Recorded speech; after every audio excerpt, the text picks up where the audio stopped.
Girl, put that glass down and look at me. No, seriously, lock your phone because I need your full, undivided attention. You are not going to believe what I have to tell you. I feel like my skin is literally crawling right off my body. You know I don't use the word creep lightly, right? I usually try to give people the benefit of the doubt, maybe too much benefit, but this is disgusting. Okay, so you know my cousin, right?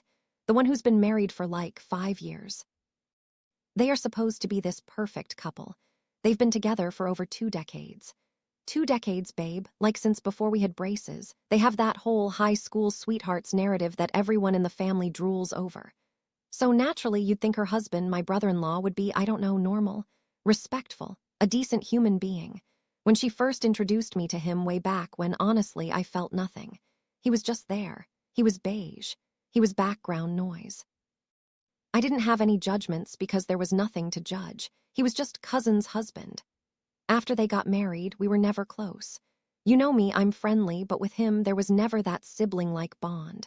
We didn't joke around, I didn't roast him, he didn't pull my leg. It was strictly polite, pass-the-salt energy at family dinners. But, and this is a big but, there was always something off. You know that intuition we get. That little voice in the back of your head that says, don't be alone in a room with this guy. I always felt a little bothered by his presence, but I could never pinpoint why. I thought maybe I was just being antisocial or judgmental. Girl, I was not being judgmental. I was picking up on the vibes. So, fast forward to when my cousin got pregnant. That's when the mask started slipping. It's like, as soon as his wife was vulnerable and carrying his child, he decided it was open season on me. He started this whole pulling my leg routine, but it wasn't funny. It was slimy. He started sliding into my DMs asking for pictures. Not like, hey, send pics of the family event, but my pictures. He started calling me the eligible SIL, as in sister-in-law. Gross, right?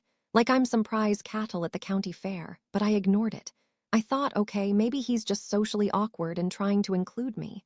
Then he started psychoanalyzing me. He'd send me these long texts saying I'm dominant and bossy.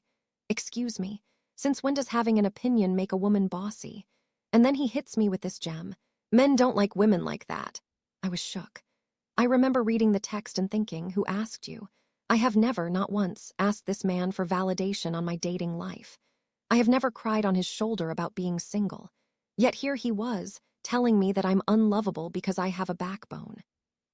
He literally texted me, only a few men would want you. I felt so weirded out. I replied super coldly, trying to shut it down without causing a family World War III. I was like, okay, whatever. And you know what he said? He said, keep up the attitude, only alpha males like it. Alpha males, I almost threw up in my mouth. Anyone who unironically uses the term alpha male is a walking red flag. And I should have known because his next move was so much worse. Don't want to wait for the next part? You can find the full story on our main page. Get the tea now. See the link in the description.